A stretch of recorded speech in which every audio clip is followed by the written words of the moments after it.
In the UCD Bioresources Centre, Dr. Kevin McDonnell and his team are looking at the prospects for sustainable energy crop production. Well, at the moment, Ireland's in a very vulnerable position with regard to its carbon emissions. Ireland at the present imports about 90% of its energy for electricity and heat generation, and it also imports over 99% of its energy requirements for liquid fuels for transport. Now, what that means is that we're importing fossil fuels such as coal, oil and gas, emitting that carbon within Ireland's footprint. So what we need to do now is look at ways of moving away from importing those fuels and look at producing fuels here naturally or locally that we can use within Ireland's boundaries.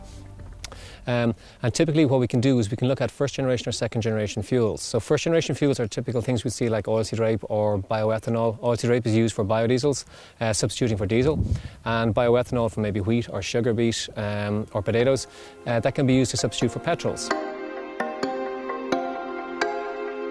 Now what we're looking at though is second generation fuels, because we're limited with first generation fuels to the amount of land that we have available to grow these energy crops. And they're quite land intensive, they're also quite energy intensive, so you have to look at the energy in to the energy out and the balance between the two. Through research and analysis, the Bioresources Centre is advocating an alternative. So these are fuels such as miscanthus or willow that we have here, and we're looking at higher yields per hectare. We're looking at new technologies to extract from these wood crops and woody residues.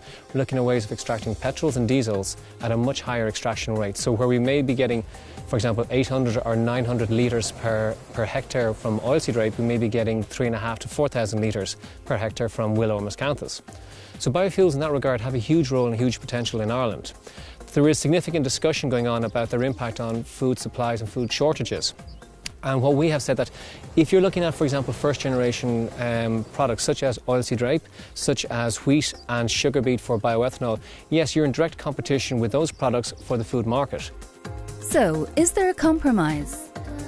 Let's look at crops that are not in the food chain. So we're looking at willow, miscanthus, woody residues from agricultural crops. We have straw residues that are not being used for the food sector. So therefore we're using those crops as our biorefinery feedstock. And those feedstocks, we can use them for feeding, we can use them for fibre, or we can use them for fuel production, depending on what the makeup is and also depending on what the market requires, whether it's heat and electricity or whether it's liquid fuels.